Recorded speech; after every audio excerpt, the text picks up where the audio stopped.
శుక్లాంబరధరం విష్ణుం శశివర్ణం చతుర్భుజం ప్రసన్నవదనం ధ్యాయేత్ సర్వవిఘ్నోపశాంతయే.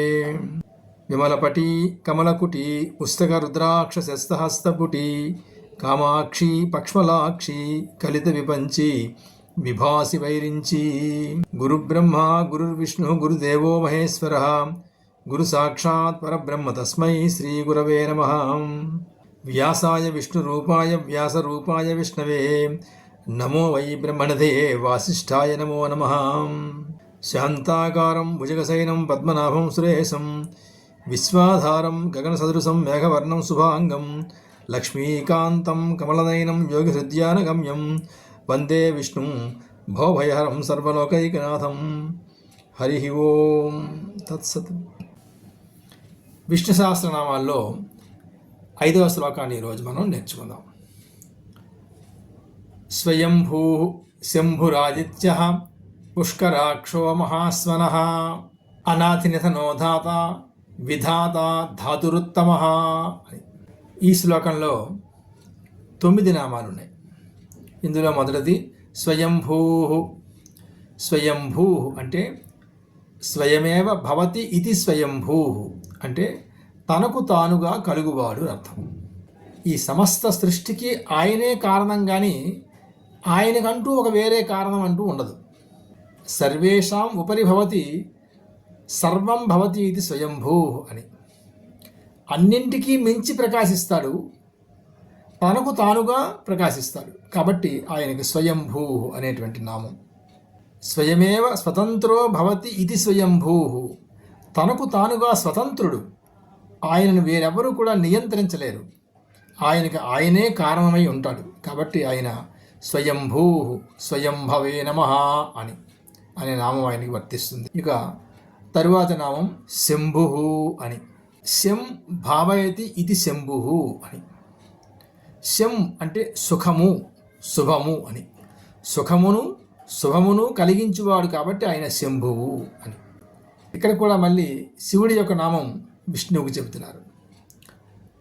గత శ్లోకంలో సర్వసర్వ శివస్థాను భూతాధిర్నిధిరవ్యయ అని శ్లోకంలో శివ శబ్దాన్ని విష్ణువుకి చెప్పారు.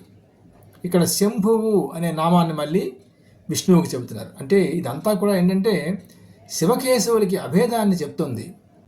శివుడన్నా విష్ణువన్నా ఒకటే. ఆయన సర్వమంగళకారకుడు. ఈ సర్వ జగత్తుకి కూడా ఆయన సుఖాన్ని శుభాన్ని అందిస్తున్నాడు కాబట్టి ఆయన శంభువు అనే నామం ఆయనకి. ఈ జగత్తుకి సుఖాన్ని ఎలా ఇస్తున్నాడు, శుభాన్ని ఎలా కలిగిస్తున్నాడు అంటే తర్వాత మా నామంలో చెప్తున్నారు చూడండి. ఆదిత్య స్వయంభూ శంభురాదిత్య పుష్కరాక్షో మహాస్వనః. ఆదిత్య నామం తర్వాత చెప్తున్నారు. ఆదిత్యుడి యొక్క రూపంలో ఆయన సమస్త జగత్తుకి కూడా సుఖాన్ని కలిగిస్తున్నాడు. సూర్యుడు ఉదయించడంతోనే సమస్త జగత్తుకి కూడా చైతన్యం కలుగుతుంది. సూర్యుడు అస్తమించగానే శ్రమ చేత డస్సిపోయినటువంటి జీవులన్నీ కూడా నిద్రాకాలిక సుఖాన్ని అనుభవిస్తున్నాయి.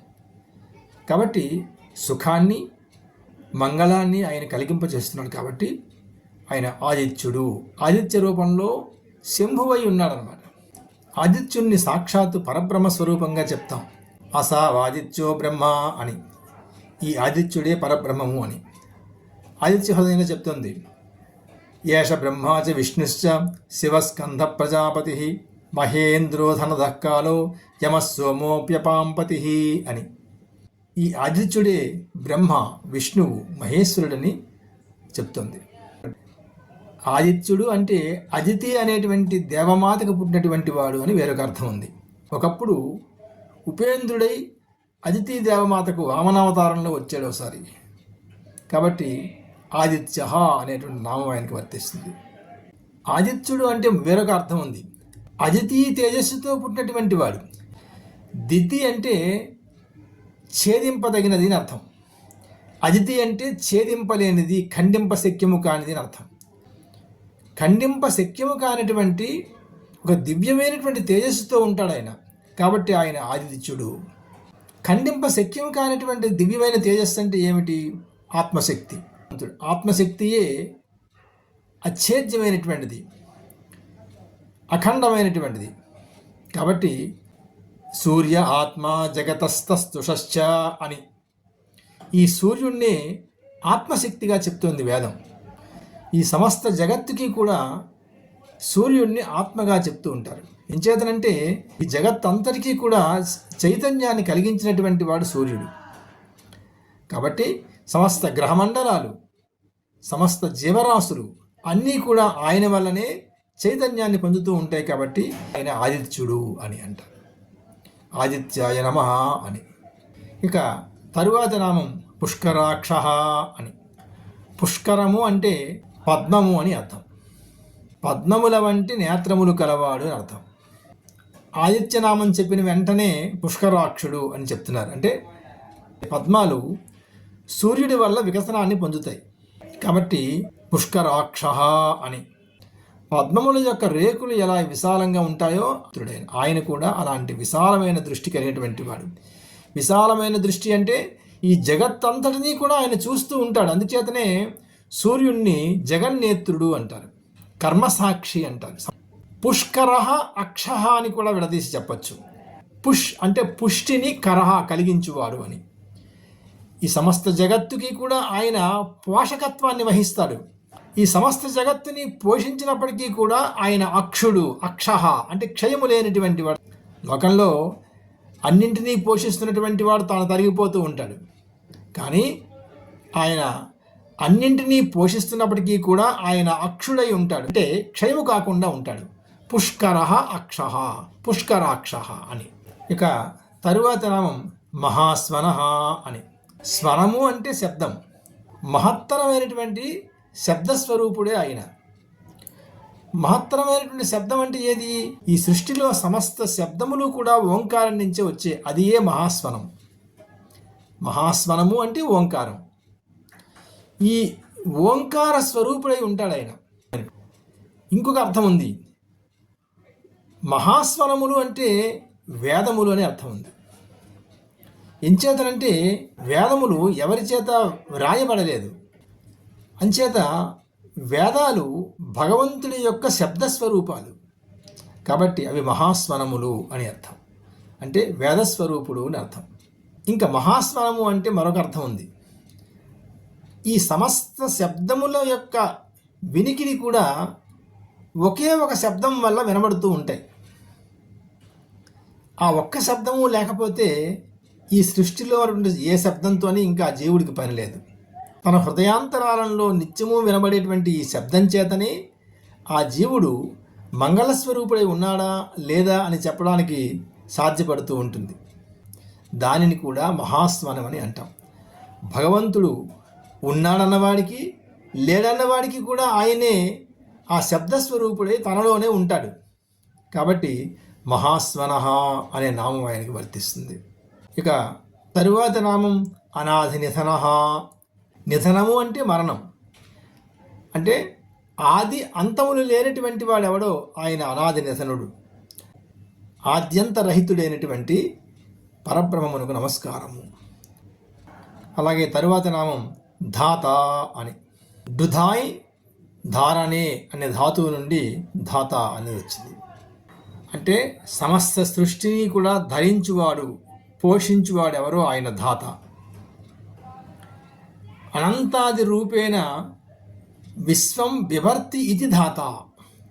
అనంతుడు మొదలైనటువంటి రూపాలతో విశ్వాన్ని ధరించినటువంటి వాడెవడో వాడు ధాత. అంటే అనంతుడు అంటే ఆదిశేషుడు. ఆదిశేషుడు ఈ విశ్వం అంతటినీ కూడా మోస్తున్నవాడు ఆయనే కాబట్టి ఆయన ధాత. వేరొకసారి కూర్మ రూపంలో వచ్చి ఈ జగత్తంతటినీ కూడా ధారణ చేశాడు ఆయన. కాబట్టి ఆయన ధాత అనే నామం ఆయనకి వర్తిస్తుంది.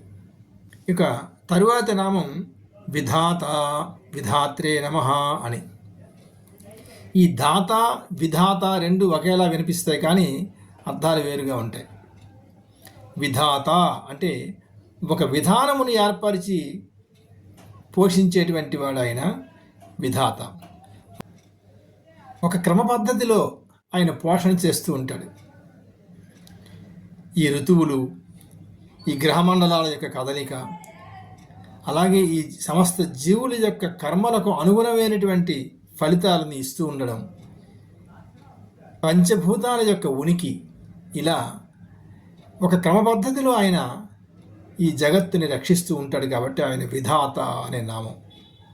తరువాతి నామం ధాతురుత్తమ. ధాతు ఉత్తమ అని రెండుగా విడదీయకూడదు. ధాతురుత్తమాయ నమః అని ఒకే నామంతో చెప్పాలి. ఈ శరీరం సప్తవిధ ధాతువులతో నిర్మించబడి ఉంటుంది. చర్మము, మాంసము, అస్థి, కొవ్వు మొదలైనటువంటి 7 విధాలైనటువంటి ధాతువులతో నిర్మాణం చేయబడి ఉంటుంది. వీటన్నిటికీ మూలమైనటువంటి ధాతువు ఒకటి ఉంది. అది ఉంటేనే మిగిలిన వాటి యొక్క ప్రయోజనం. అది ఏ చిత్ ధాతువు. చిత్ అంటే చైతన్యము అని. ఈ చైతన్యం అనేటువంటిది ఉన్నప్పుడే ఈ సప్తవిధ ధాతువులకి ప్రయోజనం. ఆ చిత్ ధాతువు లేనిదే ఈ మిగిలిన ధాతువులతో ప్రయోజనం ఏమి ఇంకా ఉండదు. కాబట్టి ఈ శరీరమునందు సప్తవిధ ధాతువులకు మూలమైనటువంటి ఏ చిత్ ధాతువు అయితే ఉన్నదో అది ఆయన. స్వయంభూ శంభురాదిత్య పుష్కరాక్షో మహాస్వన అనాధినిధనోధాత విధాత ధాతురుత్తమ అని 9 నామాలు ఈ 5వ శ్లోకంలో చెప్పుకున్నాం. తరువాత 6వ శ్లోకాన్ని మళ్ళీ ప్రారంభం చేసుకుందాం. సర్వం శ్రీ మాతృచరణారవిందార్పణమస్తు. స్వస్తి.